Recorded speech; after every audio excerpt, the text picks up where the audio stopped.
Melanjutkan cerita versi 2 dari episode sebelumnya ya. Semoga kalian suka. Sebelum Yuan King selesai berbicara, lelaki tua bernama Yun Mei yang duduk di kursi utama berbicara untuk melanjutkan kata-kata Yuan King. Yuan King buru-buru menganggukkan kepalanya setuju saat mendengar ini.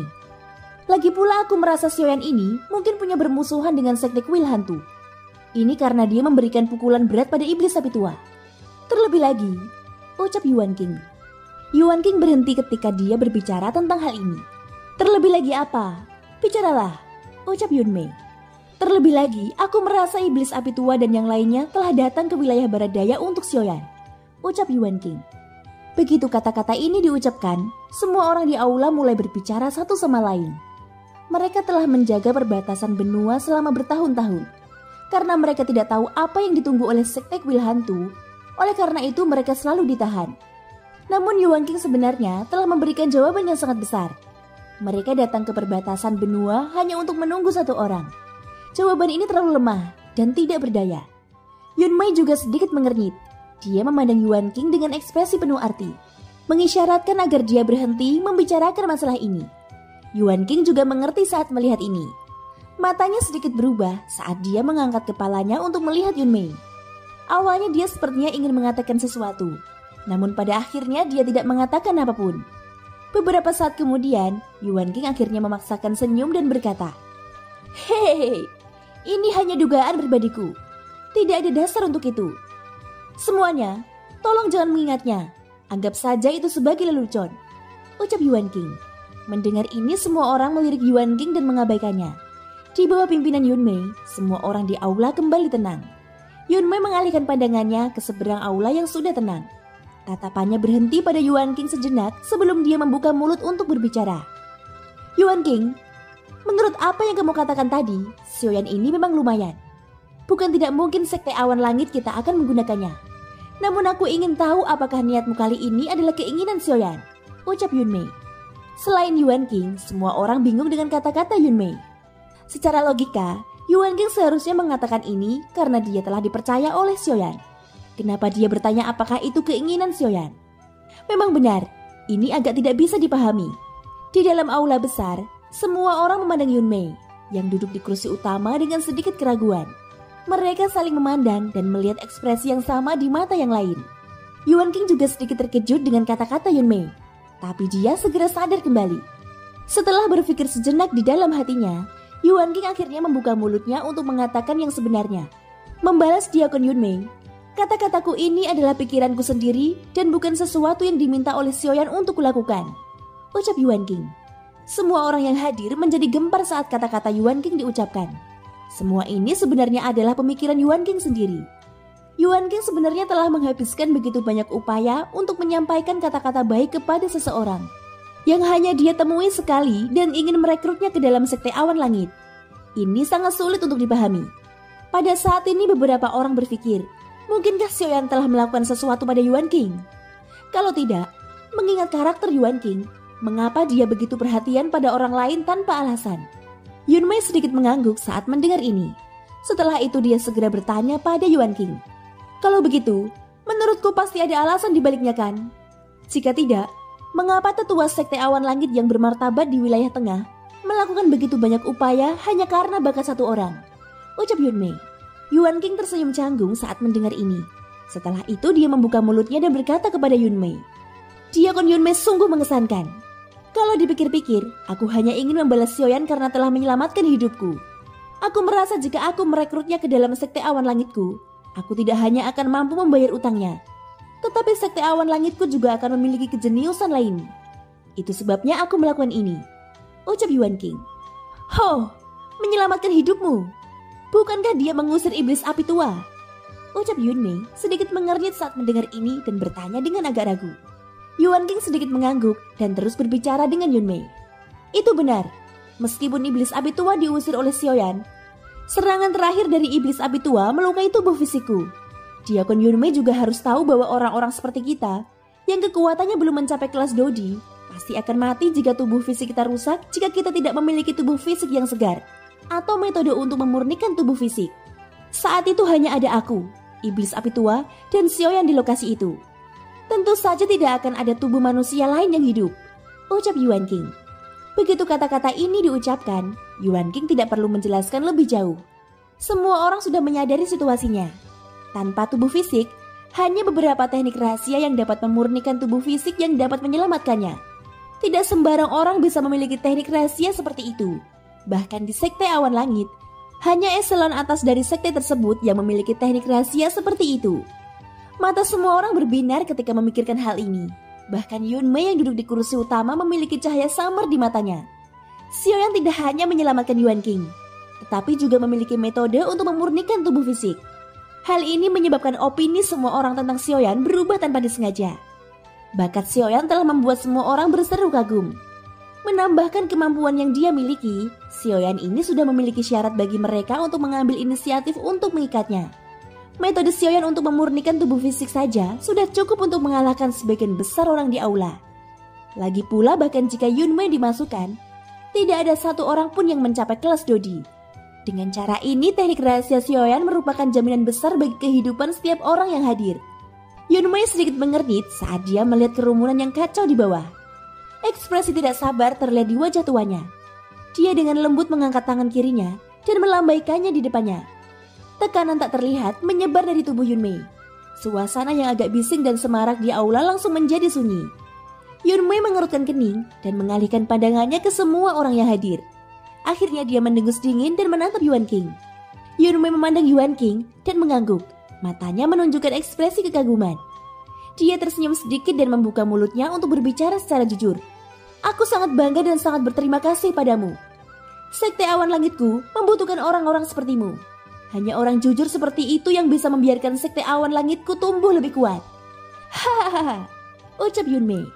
Sebelum ada yang bisa bereaksi, ekspresi Yun Mei berubah serius. Dia segera membuka mulut untuk bertanya pada Yuan King. Namun karena semua ini diputuskan olehmu sendiri, aku pikir Xiaoyan mungkin tidak setuju untuk bergabung dengan Sekte Awan Langit kan? Ucap Yun Mei.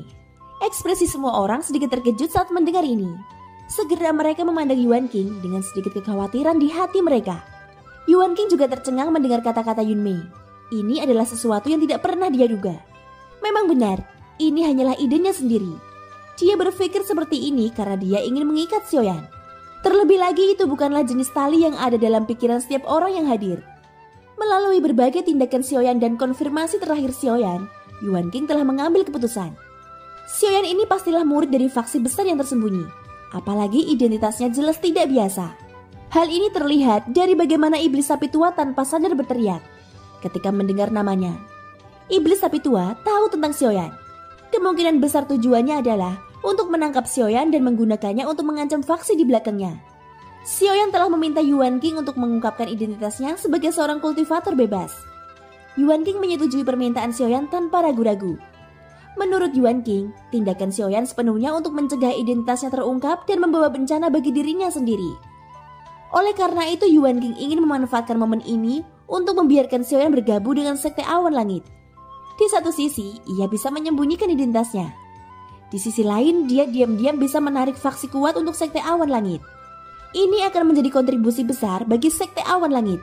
Jika dia bisa merekrut Xiaoyan ke dalam sektenya, selama dia bisa menjalin hubungan baik dengannya, kekuatan keseluruhan Sekte Awan Langit akan meningkat pesat dalam waktu yang singkat. Sayangnya jika Yuan King tahu tentang latar belakang Xiaoyan yang sebenarnya, dia tidak akan berpikir seperti itu. Yuan King mengerutkan kening dan berpikir lama. Akhirnya dia menarik nafas dalam-dalam. Matanya tiba-tiba menjadi bertekad saat dia berkata, Diakon Yun Mei, aku pasti akan membujuk Xiaoyan untuk bergabung dengan Sekte Awan Langit dan membantu sekte kami merekrut seorang jenius. Ucap Yuan King. Yun Mei mengangkat alisnya sedikit saat mendengar ini.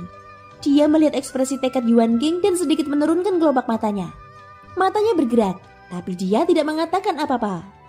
Dia kemudian mengangkat kepalanya untuk melihat Yuan King dan mengangguk sambil tersenyum. Tidak apa-apa, baguslah kalau kamu mempunyai niat seperti itu. Karena ini demi Sekte Awan Langit kami, aku berharap kamu berhasil dalam merekrutnya ke Sekte Awan Langit kami. Ingat, terlepas dari apakah dia setuju untuk bergabung dengan Sekte Awan Langit atau tidak, kamu harus menjaga hubungan baik dengannya. Karena dia jenius, jangan mudah memprovokasinya. Paling tidak, kamu harus menjaga hubungan baik dengan dia. Jangan membuat musuh bagi Sekte Awan Langit. Kalau tidak, kamu harus menghadapinya sendiri. Ucap Yun Mei. Yuan King buru-buru mengangguk sebagai jawaban. Namun mata Yunmei berbinar saat dia melihat ke arah Yuan King. Dia tersenyum dan berkata, "Jangan khawatir. Hahaha, keberuntunganmu cukup bagus. Ini adalah berkah tersembunyi. Aku melihat doki di tubuhmu telah mencapai hambatan. Aku kira kamu akan meneroboskan," ucap Yunmei. Tanpa menunggu Yuan King berbicara, Yunmei melanjutkan, "Kalau begitu, aku punya pil di sini. Minumlah," ucap Yunmei melambaikan lengan bajunya dan seberkas cahaya keluar dan ditangkap oleh Yuan King. Setelah Yuan King mengungkapkan rasa terima kasihnya, dia membubarkan semua orang di aula. Yunmei duduk sendirian di kursi utama.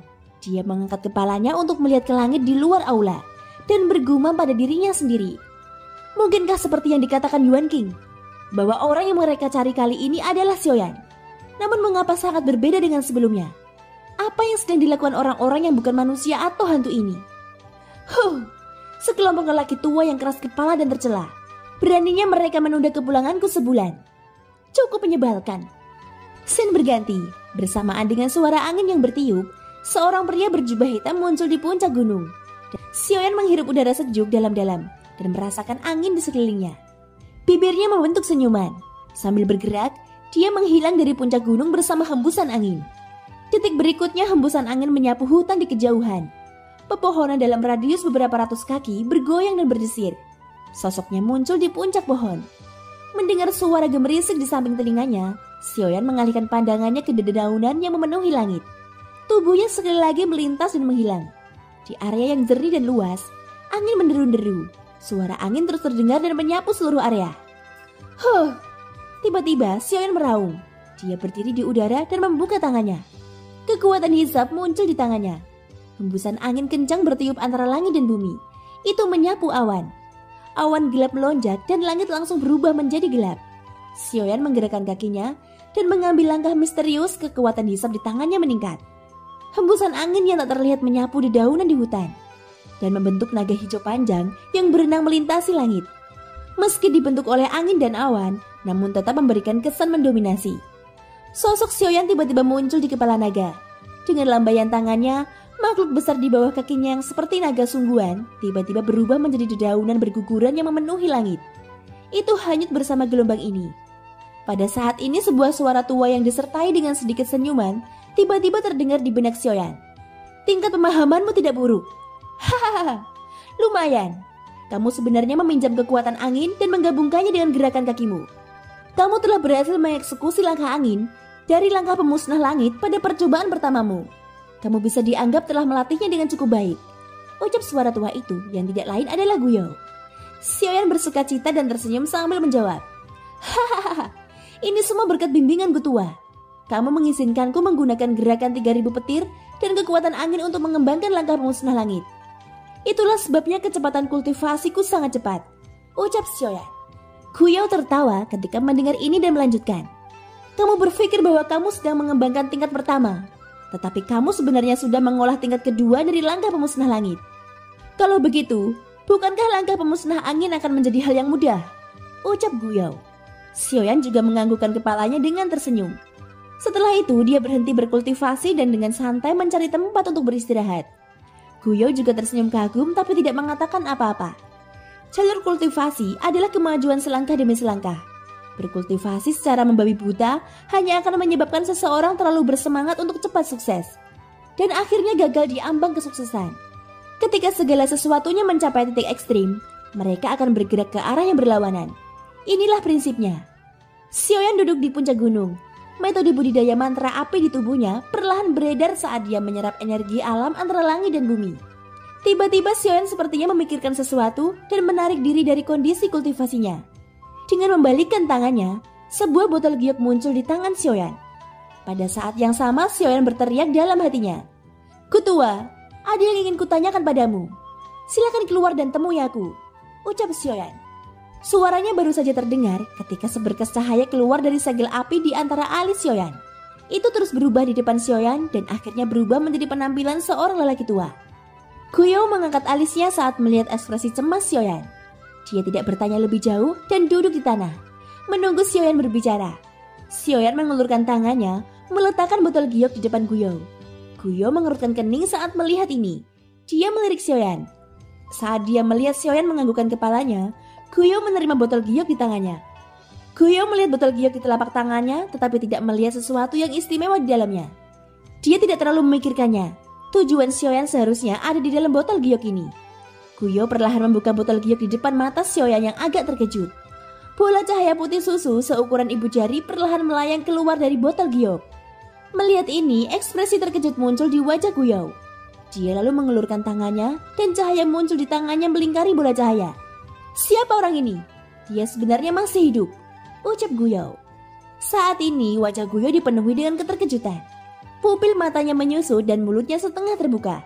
Dia melihat gugusan cahaya putih susu yang melayang di atas telapak tangannya dan tidak dapat pulih untuk waktu yang lama. Xiaoyan juga tercengang. Guyo adalah seorang senior. Meskipun gumpalan pecahan jiwa ini sangat lemah, Guyo masih bisa menebak apa yang sedang terjadi. Berdasarkan hal ini saja, Xiaoyan percaya bahwa dia mungkin bisa menemukan metode yang telah lama dia cari dari Guyo. Sesaat kemudian, Guyo perlahan menarik gugusan cahaya di telapak tangannya dan memasukkannya kembali ke dalam botol giok. Lalu dia mengembalikannya pada Xiaoyan. Guyo berdiri dan membalikan tubuh ke samping. Dia mengerutkan kening dan menghela nafas dalam-dalam.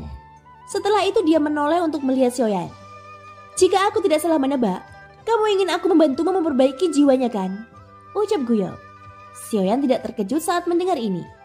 Karena Guyo sudah melihat gumpalan sisa roh ini, dia seharusnya bisa menebak apa tujuan Xiaoyan. Oleh karena itu Xiaoyan perlahan mengangguk. Ekspresinya sedikit terkejut ketika dia mengakui hal ini. Guyo mengangguk saat melihat ini. Setelah itu dia mengangkat kepalanya untuk melihat ke langit. Hal ini menyebabkan hati Xiaoyan sedikit menegang. Dia menjadi sedikit khawatir. Beberapa saat kemudian Guyo akhirnya membuka mulutnya dan bertanya pada Xiaoyan. Apa hubungan orang ini denganmu? Tanya Guyo. Dia adalah leluhurku. Untuk membantuku menerobos ke level Dodi. Dia menyalakan kekuatan spiritualnya. Pada akhirnya, dia mengizinkanku untuk meningkatkan kekuatanku. Oleh karena itu, sebelum Xiaoyan selesai berbicara, Guyo tiba-tiba menyela pembicaraannya. Oleh karena itu kamu ingin menyelamatkannya untuk membalas bantuannya kan? Ucap Guyo. Xiaoyan menurunkan kelopak matanya dan mengangguk saat mendengar ini. Dia tidak berbicara. Guyo mengerutkan kening dan tidak mengatakan apapun untuk waktu yang lama. Beberapa saat kemudian dia menggelengkan kepalanya dan memutar matanya ke arah Xiaoyan. Ekspresinya agak mencela saat dia perlahan membuka mulutnya untuk berkata, "Dasar anak kecil yang menjengkelkan. Begitu kamu memanggil orang tua ini, kamu sudah menanyakan pertanyaan yang sulit. Kamu benar-benar tidak tahu bagaimana menghormati orang yang lebih tua," ucap Guyo. Xiaoyan tiba-tiba berdiri. Ekspresi gembira terlihat di wajahnya. Dia tidak membantah godaan Guyo, namun matanya merah saat dia menatap Guyo. Dia terengah-engah seolah-olah dia adalah seorang bujangan tua yang tiba-tiba melihat seorang wanita cantik. Guyo tidak tahu harus tertawa atau menangis. Butuh beberapa saat sebelum Xiaoyan perlahan kembali tenang.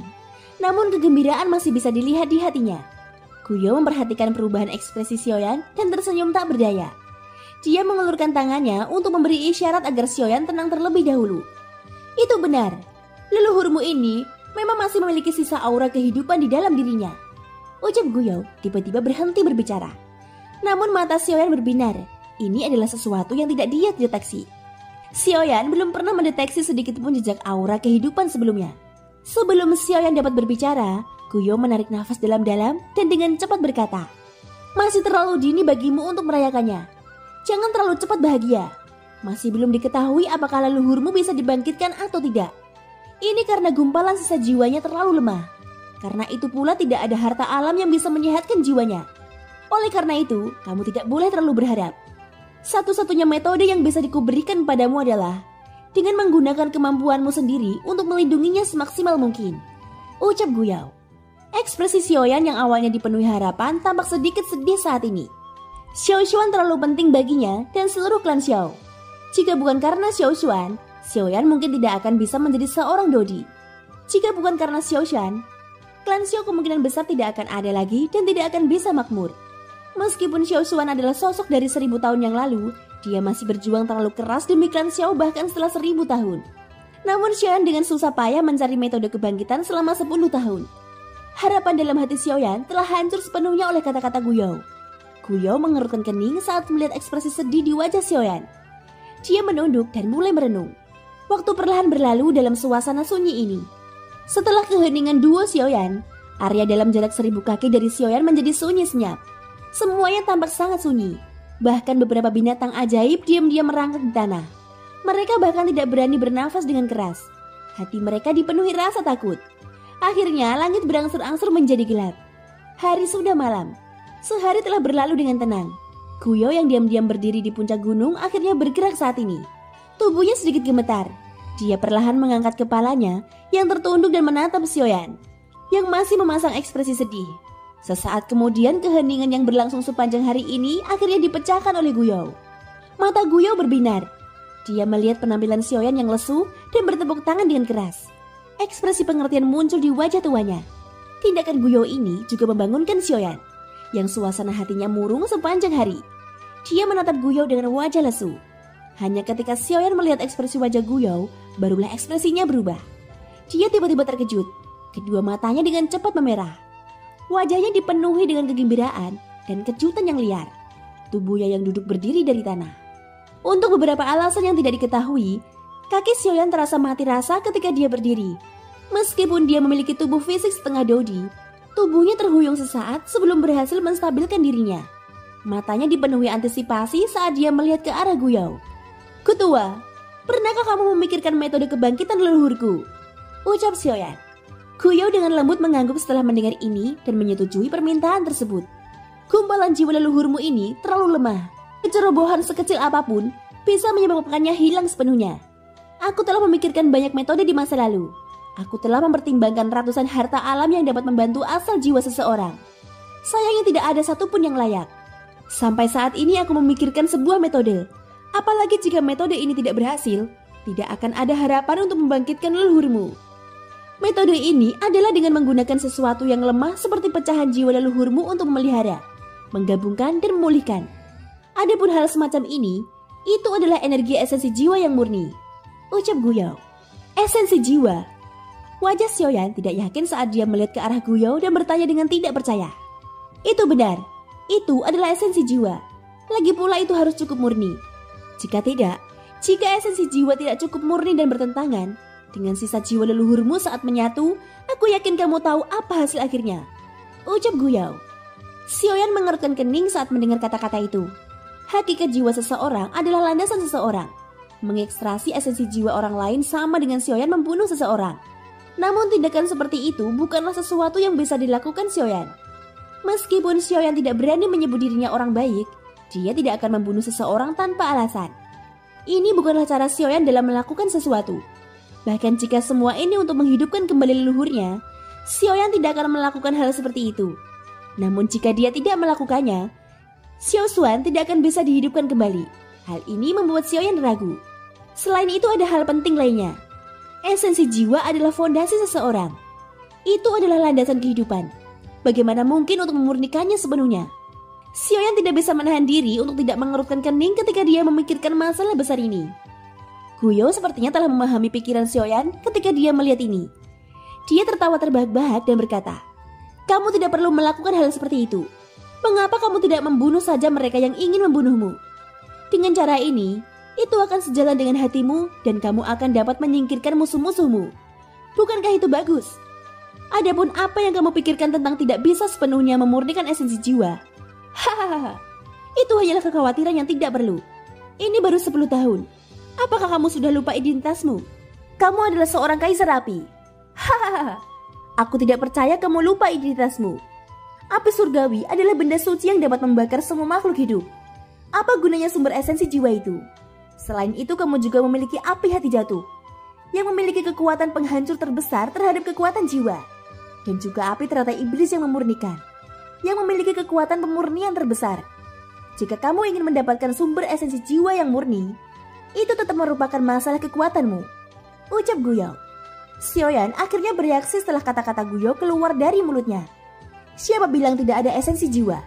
Musuh besar Xiaoyan adalah klan Hun. Memiliki begitu banyak orang, semuanya adalah esensi jiwa yang dicari Xiaoyan. Xiaoyan tersenyum nyaman saat memikirkan hal ini di dalam hatinya. Setelah itu dia menenangkan hatinya. Setelah bertukar beberapa kata dengan Guyo, Xiaoyan memasuki kondisi kultivasi. Melihat Xiaoyan memasuki kondisi kultivasi, Guyo berdiri di samping, menatap botol giok di pelukan Xiaoyan. mengerutkan kening, dan bergumam pada dirinya sendiri. Ngomong-ngomong, bagaimana leluhur Xiao ini bisa bertahan di sumber energi? Butuh waktu lama kemudian sebelum Guyo sepertinya mengingat sesuatu. Matanya dipenuhi keterkejutan saat dia melihat botol giok di pelukan Xiaoyan. Mulutnya bergumam pada dirinya sendiri. Mungkinkah metode kultivasi yang dipraktikkan oleh leluhur Xiaoyan adalah itu? Metode budidaya itu telah lama hilang dari benua. Aku tidak menduganya. Aku benar-benar tidak menduganya, ucap Guyo.